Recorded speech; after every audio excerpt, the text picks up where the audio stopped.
안녕하세요. 당신의 귓가입니다.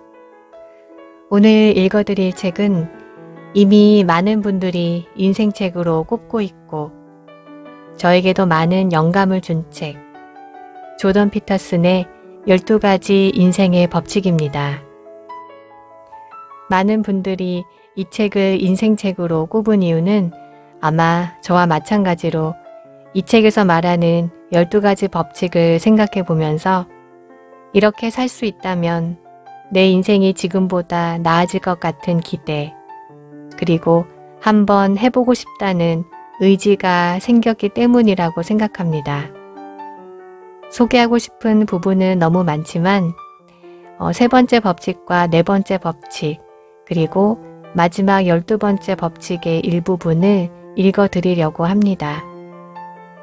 이미 읽어보신 분들은 다시 한번 감동을 느껴보시기를, 그리고 아직 안 읽어보신 분들은 꼭 책으로 전체를 읽어보시길 추천드리면서 12가지 인생의 법칙 중에서 먼저 세 번째 법칙, 지금 시작하겠습니다. 구독과 좋아요는 큰 힘이 됩니다.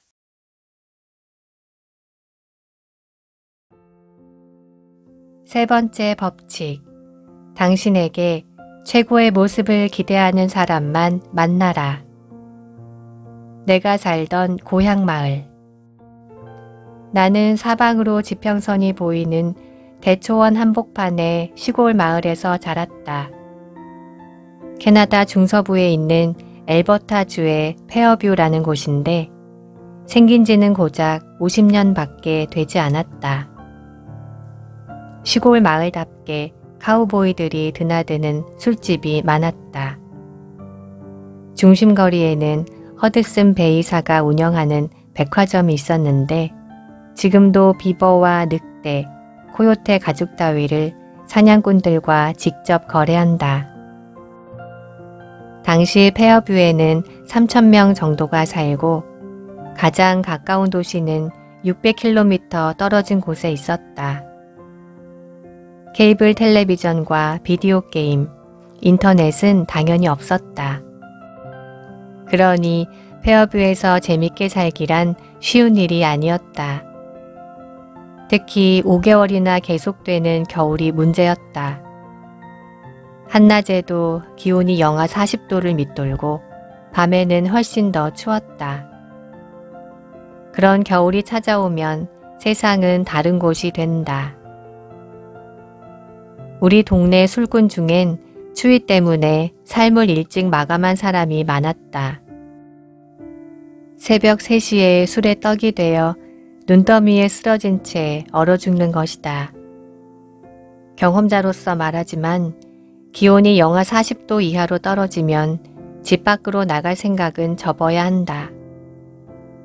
밖에 나가 첫 숨을 들이마시는 순간 차갑고 건조한 공기로 인해 폐가 얼어붙는 느낌이 든다. 속눈썹에 얼음이 맺혀 위아래 속눈썹이 달라붙는다.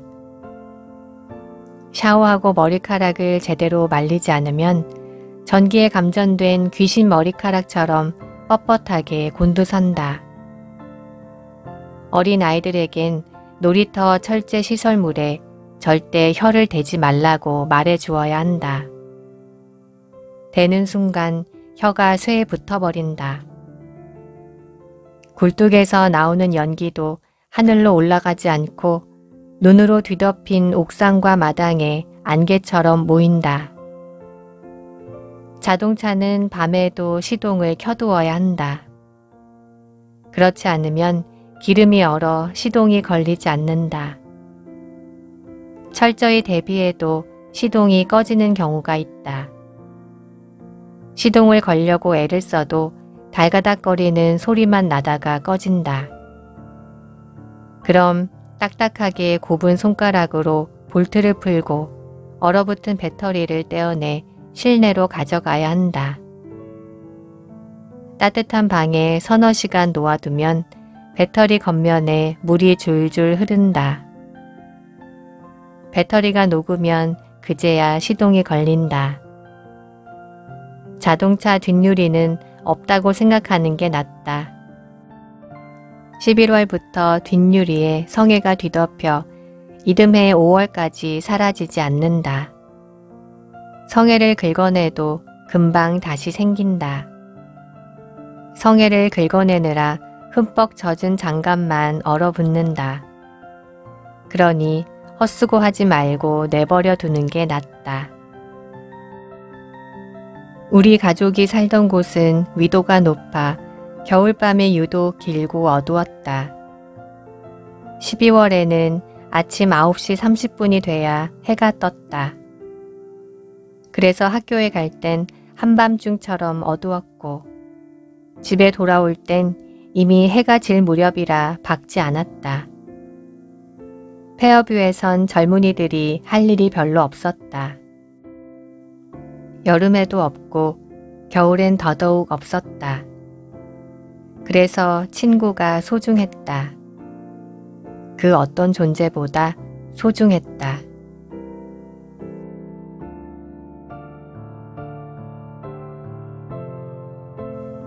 내 친구 크리스 이야기. 당시 나에게는 크리스라는 친구가 있었다. 크리스는 책을 즐겨 읽는 영리한 친구였다. 특히 나와 크리스는 둘 다 과학소설을 좋아하던 터라 마음이 잘 통했다. 뭔가를 만드는 것도 좋아해서 전자장치 꾸러미와 톱니장치, 모터에 관심이 많았다. 크리스는 확실히 공학자 기질을 타고난 친구였다. 하지만 모든 장점이 가족 문제로 가려졌다. 그 문제가 정확히 무엇이었는지는 지금도 모른다. 아버지는 자상하고 어머니는 친절하며 누나들은 똑똑했다. 누나들은 문제가 없어 보였지만 이상하게도 크리스는 누구에게도 보살핌을 받지 못하고 방치되다시피 했다.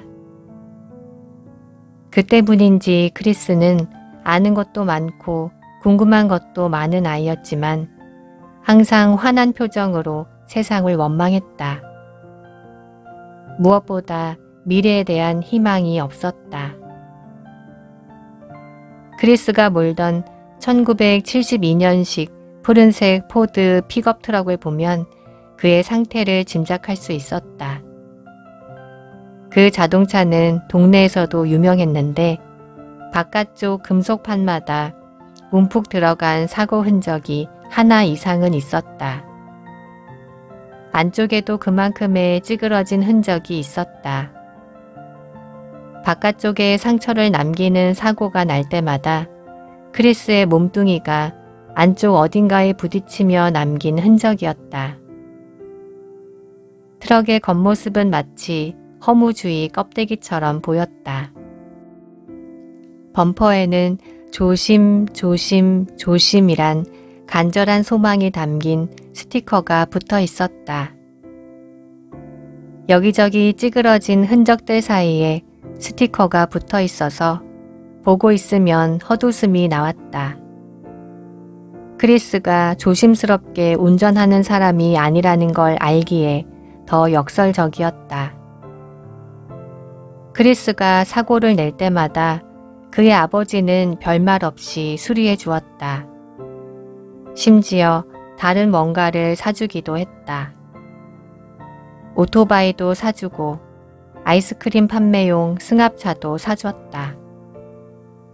그런데 크리스는 오토바이를 좋아하지 않았고 아이스크림을 팔지도 않았다. 게다가 아버지에 대한 불만과 서운함이 많았다. 그의 아버지에겐 지병이 있었는데 그걸 너무 늦게 알게 되어 건강이 좋지 않았다. 또래보다 많이 늙어 보이고 힘도 없어 보였다. 그래서 아들에게 충분한 관심을 기울일 수 없었고 부자 관계도 서먹해진 게 아니었나 싶다. 크리스에게는 2살 어린 에드라는 사촌이 있었다. 나는 애들을 무척 좋아했다. 훤칠한 키에 잘생기고 영리하기도 했다. 유머 감각도 있어서 그렇게 매력적일 수가 없었다. 누구나 13살 시절 애들을 보면 커서 뭐가 돼도 되겠다고 생각했을 것이다. 그러나 에드는 점점 내리막길을 걷다가 결국엔 낙오자로 변해갔다. 크리스만큼 화를 내진 않았지만 정신은 만만치 않게 혼란스러웠다. 에드가 망가진 이유는 질 나쁜 친구들 때문이라고 생각하는 사람들도 있었다. 그 친구들이 에드만큼 똑똑하진 않았지만 그렇다고 에드보다 사고를 많이 치고 다니지도 않았다. 에드와 크리스는 언젠가부터 대마초에 손을 대기 시작했다. 상황이 나아질 리가 없었다.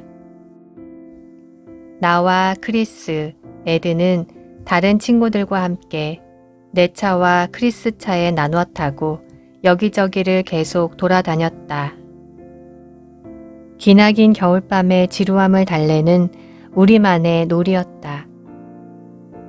레일로드 애비뉴를 따라 마을 북쪽 끝에 있는 중심거리를 들러 고등학교를 지나 서쪽으로 넘어가거나 아니면 중심거리에서 동쪽으로 가기도 했다. 이런 식으로 무작정 계속 돌아다녔다. 동네 운전이 지겨워지면 외곽으로 나갔다. 교외에는 면적이 78만 제곱킬로미터에 달하는 서부 대평원이 있었다. 프랑스와 독일 땅을 합친 것과 맞먹는 크기인데 100년 전에 측량 기사들이 평원 전체에 격자무늬 표식을 설치해 놓았다. 북쪽으로 3km마다 자갈을 깔아놓은 길이 동서로 끝없이 펼쳐져 있었다. 또 서쪽으로는 1.5km마다 남북으로 뻗은 자갈길이 있었다. 그래서 차를 몰고 달릴 길이 부족하다고 느낀 적은 한 번도 없었다.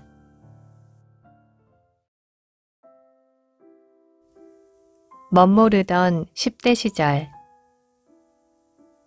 차를 타고 싸돌아다니지 않을 때는 파티에 갔다. 10대 후반 형들이 가끔 친구들을 집으로 부를 때가 있었다. 그때마다 동네 말썽꾼들이 모여들어 깔끔하게 끝난 적이 거의 없다. 오자마자 행패를 부리는 사람, 술주정이 심한 사람, 이유 없이 시비를 거는 사람 등이 집을 난장판으로 만들었다. 뜻하지 않게 파티가 열리는 경우도 있었다. 밤에 차를 타고 돌아다니다 보면 거실 불은 켜져 있는데 차고는 비어있는 집이 보일 때가 있었다. 집안 어른들이 멀리 외출해서 당분간 안 돌아오신다는 뜻이었다. 그런 집에 아는 사람이 살고 있으면 바로 파티가 시작됐다. 같이 차를 타고 다니는 친구 중에 그런 집을 기막히게 찾아내는 아이들이 있었다. 이런 즉흥 파티 역시 좋게 끝난 적은 거의 없다. 나는 이런 파티를 좋아하지 않았다. 기억에 남을 만한 추억도 없다. 파티장 분위기는 울적했다. 조명이 어두워서 답답하고 음악 소리가 너무 커서 대화도 불가능했다. 어차피 할 말이 별로 없어서 그나마 다행이었다. 파티에는 동네를 대표하는 문제야 한두 명은 꼭 끼어 있었다. 모두 내일은 없다는 듯이 취하도록 마시고 구역질이 나도록 담배를 피웠다. 아무 목적도 없는 음울하고 무거운 분위기가 파티장을 지배했다. 시간 낭비라는 생각밖엔 안 들었다. 늘 착하고 얌전하던 같은 반 친구가 술에 취해 총알이 든 엽총을 휘둘러 모두를 기겁하게 만든 사건도 있고 훗날 내 아내가 된 여성이 누군가와 시비가 붙었는데 그 녀석이 칼을 가져와 그녀를 위협한 일도 있었다. 또 한 번은 한 친구가 커다란 나무에 올라가 나뭇가지에 매달려 몸을 흔들다가 모닥불 바로 옆으로 떨어져 죽을 뻔한 일도 있었다. 그 친구 옆에는 정확히 1분 전에 똑같은 짓을 하다가 나무에서 떨어진 친구가 누워 있었다. 이런 일들 말고는 아무 일도 일어나지 않았다. 나는 고향을 떠나 다른 곳에서 살고 싶었다. 나 혼자만의 바람은 아니었다. 페어뷰를 떠날 사람들은 13살쯤 되면 자신이 페어뷰를 떠나게 될 것을 알게 된다. 나도 알고 나와 같은 동네에서 함께 자란 내 아내도 알았다. 페어뷰를 떠난 친구나 남아있는 친구나 모두 알고 있었다. 대학 진학을 염두에 둔 자녀가 있는 가정에선 그런 이별을 자연스럽게 받아들였다. 친구들의 엇갈린 운명. 고등학생 때 친하게 지내던 친구들은 모두 중퇴했다. 대신 새로운 두 친구를 만났다. 두 친구는 페어뷰보다 훨씬 외진 베어 캐니언이라는 곳에서 전학을 왔다. 베어 캐니언엔 고등학교가 없어 페어뷰에서 하숙을 하며 학교에 다녔다. 둘은 꽤 괜찮은 친구였다. 야심이 넘치고 솔직하고 믿음직했다. 지적인 데다 유머도 넘쳤다. 나는 고등학교를 졸업하고 페어뷰에서 120km쯤 떨어진 그랜드 프레리 리저널 칼리지라는 학교에 입학했다. 한 친구는 내 룸메이트가 되고 또 한 친구는 다른 지역 대학에 갔다. 그 친구들은 꿈도 크고 목표도 높았다.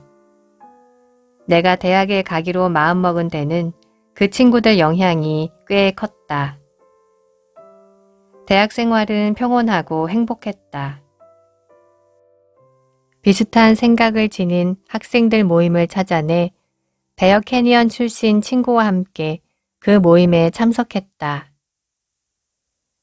회원 모두 문학과 철학에 관심이 많았다. 학생회 운영에도 참석했다. 무도회 같은 크고 작은 행사를 기획해 학생회 역사상 처음으로 수익을 올리기도 했다. 하기야 대학생들에게 맥주를 팔았는데 어떻게 손해를 보겠는가. 신문도 발행했다. 소규모 수업에서 정치학, 생물학, 영문학 교수님들을 만났다. 신입생 시절을 돌아보면 그 수업들이 가장 기억에 남는다. 교수님들은 수업에 열심히 참여하는 우리를 예뻐했고 그들 역시 열의를 가지고 우리를 가르쳤다. 하루하루 인생이 더 나아지는 느낌이 들었다. 나는 과거의 굴레를 떨쳐낼 수 있었다. 시골 마을에선 모두 서로에 대해 시시콜콜한 것까지 알고 지낸다. 꼬리에 깡통을 매달고 뛰는 개처럼 과거의 흔적이 족쇄처럼 따라다닌다. 그 마을에 사는 한 과거에서 벗어나기란 불가능하다. 그 당시 인터넷이 없던 것은 그나마 다행이었지만 마을 사람들 마음과 기억 속엔 모든 것이 지금도 고스란히 저장돼 있다. 고향을 떠나본 사람은 알겠지만 처음엔 모든 것이 막연하고 혼란스럽다. 하지만 혼돈 속엔 항상 새로운 가능성이 꿈틀거린다. 환경은 낯설고 아는 사람도 없지만 고리타분한 생각을 강요하는 사람도 없다. 고향을 떠난 사람은 낡은 틀을 박차고 나온 사람이다. 더 높은 목표를 향해 매진하는 주변 사람들에게서 좋은 영향을 받아 더 나은 인생을 살겠다는 각오를 다지게 된다. 나는 이런 변화를 자연스러운 성장 과정이라고 생각했다. 또 고향을 떠난 사람은 누구나 불사조 같은 불굴의 의지로 성공하고 꿈을 이루기 위해 노력하는 줄 알았다. 하지만 곧 모두 그렇진 않다는 걸 깨달았다. 나는 에드먼턴에 있는 학교에서 석사 학위 과정을 밟았다. 간호사 공부를 하던 여동생과 함께 작은 아파트에 세를 얻어 살았다. 그쯤 크리스의 사촌동생 에드가 에드먼턴으로 이사했다는 소식을 들었다. 다행이라는 생각이 들었다. 어느 날 에드에게서 전화가 와서 그를 집으로 초대했다. 에드가 어떻게 지내는지 궁금했다. 어렸을 때 똘똘하던 만큼 지금도 잘 살고 있으면 좋겠다고 생각했다. 하지만 그를 만나자마자 헛된 기대라는 걸 깨달았다. 내 앞에 나타난 에드는 머리가 벗어지고 허리마저 구부정하게 굽어 나이보다 훨씬 늙어 보였다. 한눈에도 안 좋아 보였다. 기대하던 활기에 찬 젊은이의 모습은 전혀 찾아볼 수 없었다. 눈동자는 붉게 충혈되어 있었는데 상습적으로 대마초를 피우는 사람들에게서 흔히 나타나는 증상이었다. 그는 잔디깎기나 정원 관리 일을 한다고 했다. 시간제로 일하는 대학생들에겐 나쁘지 않은 일이었지만 그것만으로 생계를 유지하기란 쉽지 않았다. 에드가 친구 한 사람을 데리고 왔다. 지금도 그 친구가 뚜렷이 기억난다. 그는 대마초에 취해 멍한 모습으로 서 있었다. 정신이 완전히 나간 상태였다. 다른 세상을 사는 사람 같았다. 마침 여동생도 집에 있었다. 에드와 아는 사이인 누이는 대마초에 취한 사람을 본 적이 있는지 별로 놀라는 기색을 보이지 않았다. 나는 에드가 그런 모습으로 나타난 게 불편했다. 에드가 자리에 앉자 그 친구도 옆에 앉았다. 그는 여기가 어딘지도 모르는 눈치였다. 기가 막히는 상황이었다. 에드도 대마초에 취해 있었지만 그래도 분위기를 파악할 정도의 정신은 남아 있었다. 우린 맥주를 마셨다. 에드의 친구가 천장을 쳐다보며 내 조각들이 천장에 붙어 있어요 라고 중얼거렸다. 그보다 더 적절한 표현은 없는 것 같았다. 나는 에드를 한쪽으로 데려가서 친구를 데리고 나가달라고 점잖게 말했다. 그 친구를 데리고 온 건 잘못이라는 말도 덧붙였다. 에드는 고개를 끄덕이며 이해한다는 반응을 보였다. 그런데 그 때문에 일이 더 꼬였다. 한참 후 에드의 사촌형 크리스가 분노를 담은 편지를 보내왔다. 크리스와 카일과 에드는 왜 고향을 떠나지 못했을까? 고향을 떠나 새로운 친구를 사귀고 더 나은 삶을 살아보려고 하지 않은 이유가 무엇일까? 왜 다른 선택을 하지 않았을까? 태어날 때부터 그런 한계를 안고 있었을까? 과거의 트라우마 때문일까? 결국 인간은 모두 다르다. 처한 상황도 다르고 운명도 다르다. 지능도 다르고 성격도 다르다. 그래서 뭔가를 빨리 배우는 능력이나 스스로 변화하려는 의지에서도 차이를 보인다. 능동적인 사람도 있고 소극적인 사람도 있다. 불안에 시달리는 사람도 있고 늘 차분한 사람도 있다. 사람은 제각기 다르지만 한 개인 안에도 서로 다른 면이 공존한다.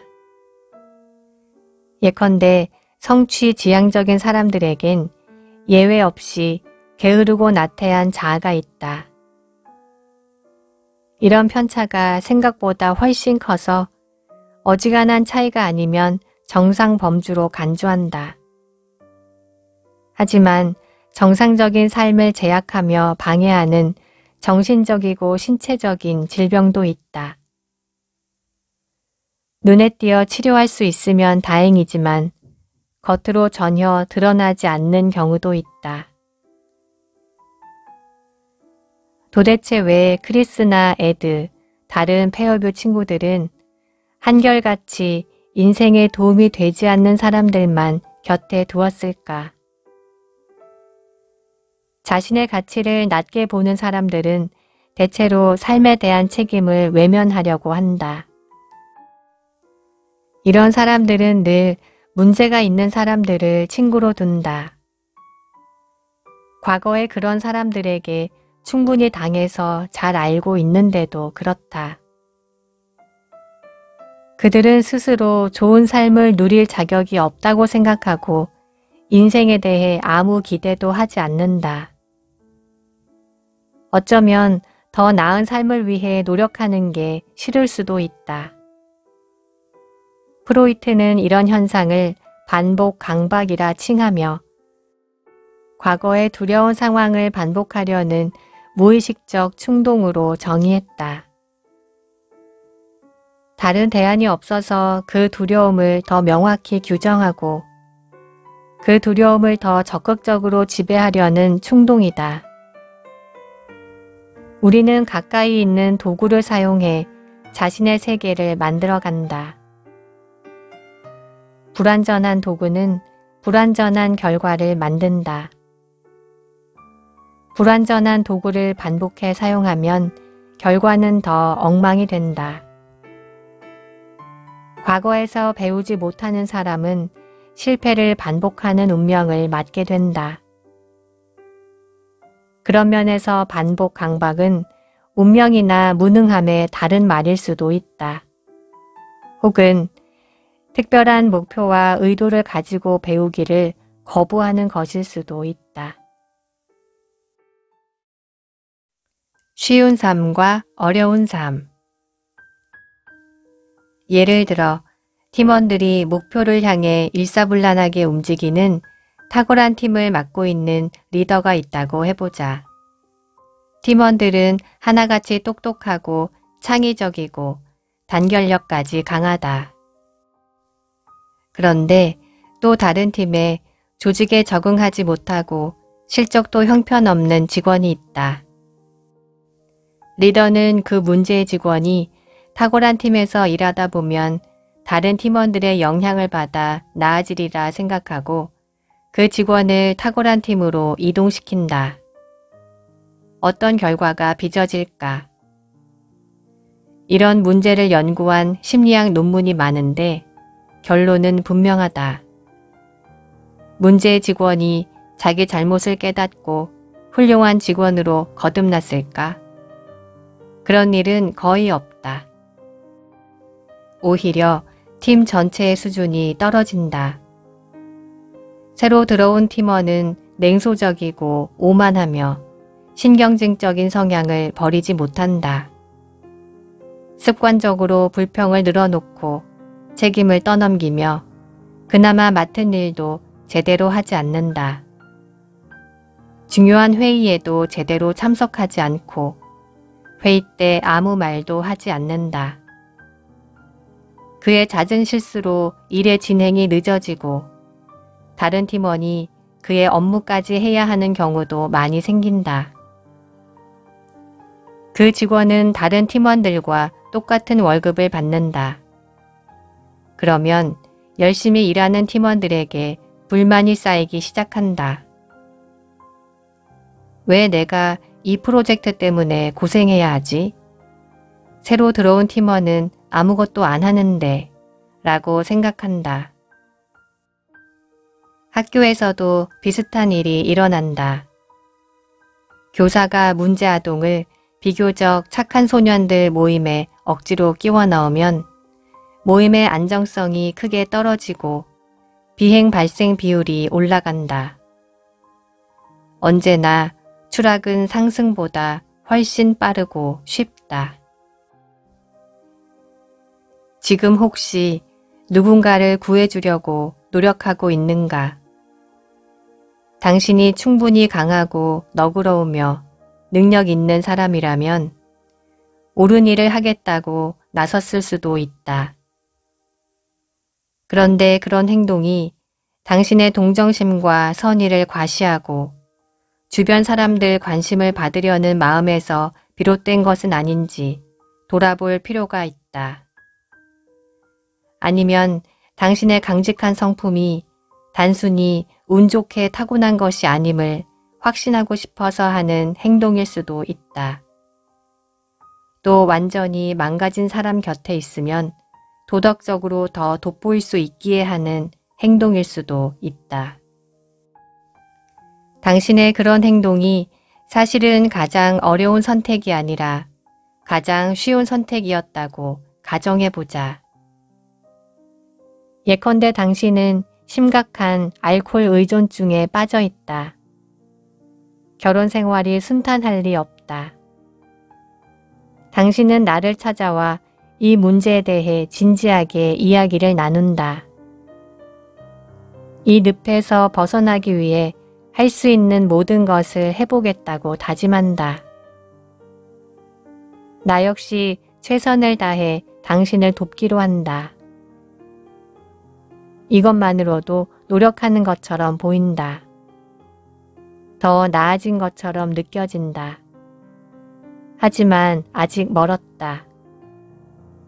문제를 근본적으로 고치려면 당신과 나는 훨씬 더 어렵고 지난한 과정을 견뎌야 한다.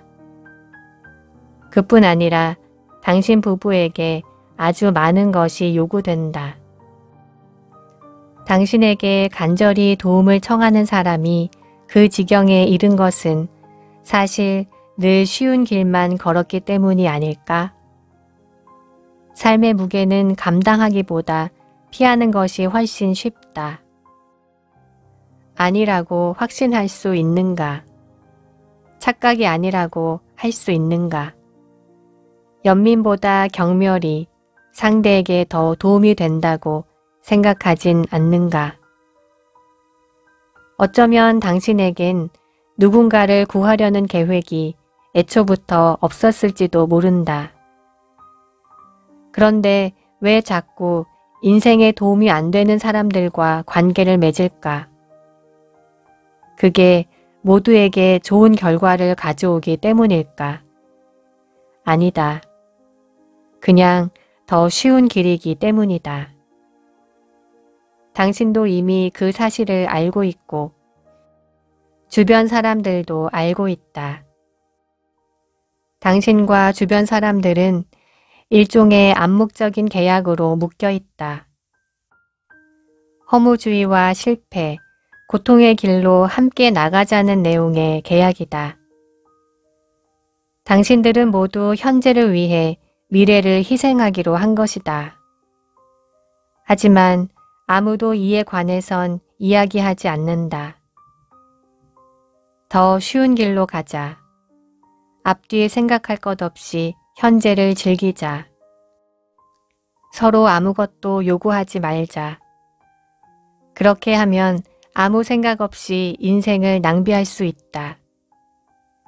결국 이런 내용이지만 절대 입 밖으로 꺼내지 않는다. 하지만 당신이나 친구들이나 이대로 가면 어떤 결말을 맞을지 이미 알고 있다. 누군가를 도우려면 그 사람이 왜 곤경에 빠졌는지를 알아야 한다. 그 사람을 무작정 부당한 환경과 착취의 피해자라고 가정해선 안 된다. 그런 가정은 맞을 때보다 틀릴 때가 훨씬 많다. 상담실을 찾아온 사람이나 일상에서 만나는 사람이나 내가 만나본 많은 사람을 돌이켜보면 곤경에 처하는 이유는 결코 단순하지 않다. 누군가 지금보다 더 나은 삶을 거부한다면 그 이유는 그 길이 어렵기 때문이다. 인간이라면 누구나 어려운 것을 하기 싫어한다. 가보지 않은 길이기에 더 어려워 보인다. 그러나 막상 해보면 어렵지 않을 수도 있다. 이렇게 생각해보자. 실패하려면 어떻게 해야 하는지 모르는 사람이 있을까? 실패하는 방법은 배울 필요가 없다. 어떻게 해야 실패하는지 굳이 길게 설명하지 않아도 된다. 두려움과 증오, 중독, 쾌락, 배신, 기만도 마찬가지다. 마음대로 행동하는데 공부가 필요할까? 범죄와 악행을 저지르는데 수행이 필요할까? 나쁜 짓은 쉽다. 실패도 쉽다. 삶의 무게를 외면하는 건 더 쉽다. 생각하지 않고 행동하지 않고 배려하지 않는 것도 쉽다. 오늘 할 일을 내일로 미루고 미래를 포기하고 당장의 싸구려 쾌락에 빠지는 것도 쉬운 선택이다. 인기 애니메이션 시리즈 심슨 가족의 아빠 호머 심슨은 보드카를 마요네즈 병에 따라 마시며 이렇게 말한다. 미래의 호머가 해결해야 할 문제야. 아, 그 친구가 좀 불쌍하네. 그러고는 바닥에 쓰러진다. 당신이 절망에 빠져 내게 도움을 요청했다고 해보자. 당신의 고통 때문에 굳이 내가 희생해야 할 이유는 무엇인가? 당신이 진정으로 변하지 않으면 어차피 파멸은 다가온다. 내가 희생한다 해도 그 시간을 조금 늦출 뿐이다. 인정하긴 싫겠지만 어쩌면 당신은 스스로 망하든 말든 신경도 안 쓰는 것 아닌가? 그렇다면 내가 아무리 애를 써도 아무것도 바뀌지 않는다. 오히려 당신 때문에 나까지 위태로워질지도 모른다.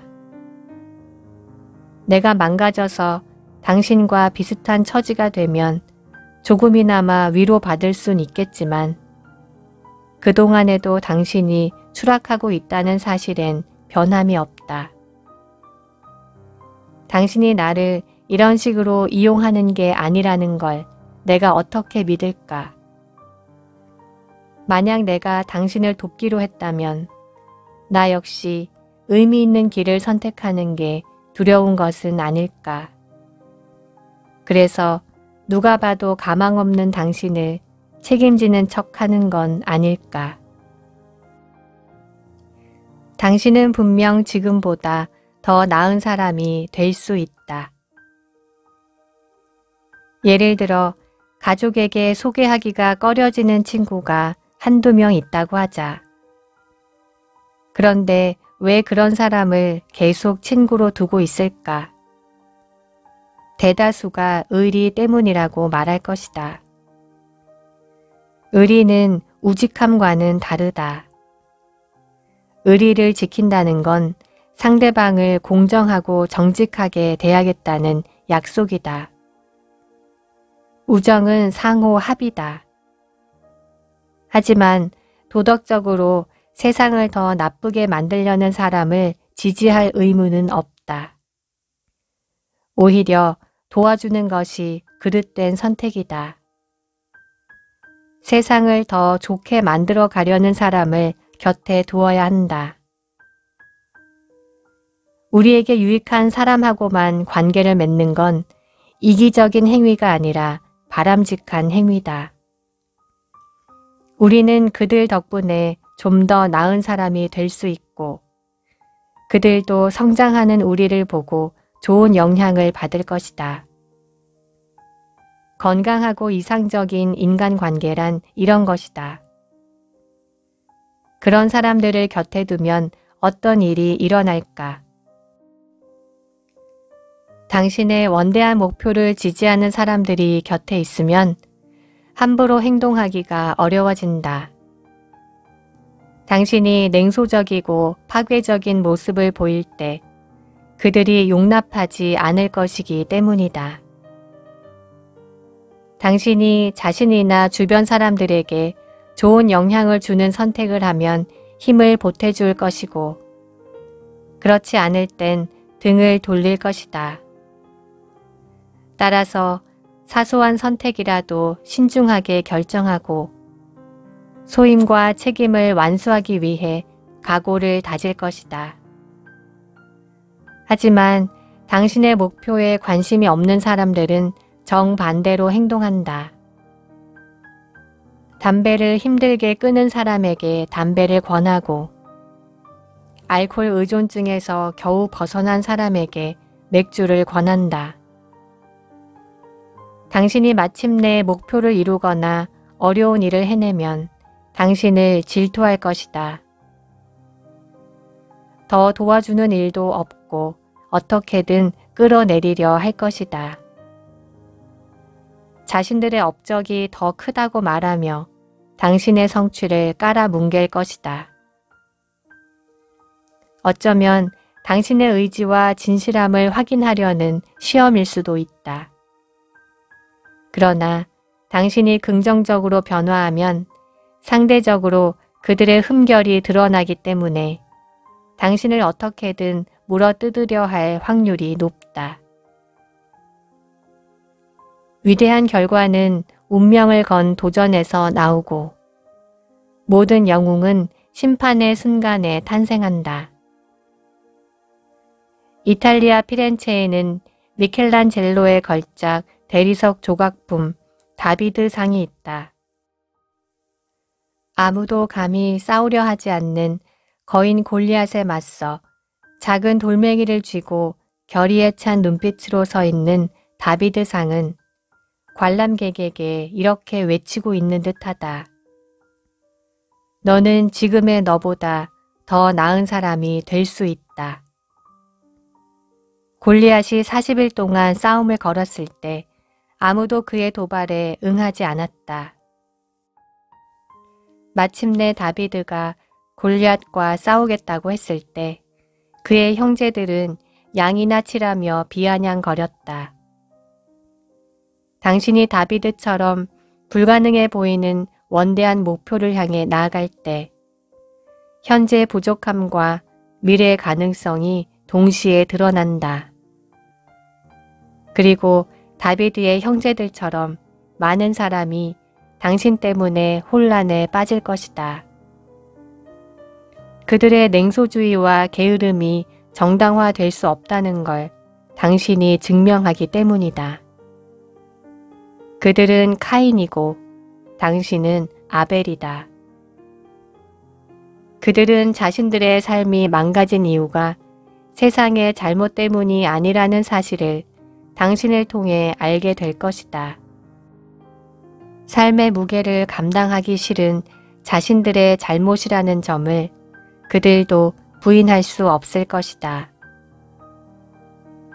선하고 건강한 사람들과 함께 지내는 일이 쉬울 것 같지만 사실은 그렇지 않다.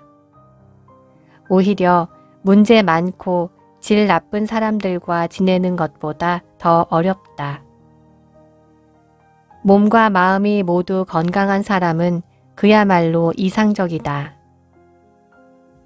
그런 사람과 가까이 지내려면 강인한 의지와 꾸준한 노력이 필요하다. 겸손해야 하고 용기가 있어야 한다. 모든 걸 스스로 판단해야 하고 조건 없는 동정과 연민도 경계해야 한다. 그런데도 나는 당신에게 이렇게 말해주고 싶다. 당신에게 최고의 모습을 기대하는 사람만 만나라.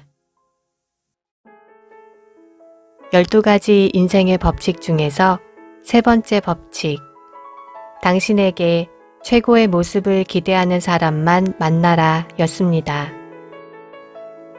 내 주변에 어떤 사람이 있는지는 정말 중요합니다. 내 곁에 선하고 건강한 사람들을 두고 나부터도 선한 영향력을 끼칠 수 있는 사람이 된다면 지금보다 더 나은 인생을 살 수 있지 않을까요? 다음 4번째 법칙과 12번째 법칙은 다음 편에서 또 들려드리겠습니다.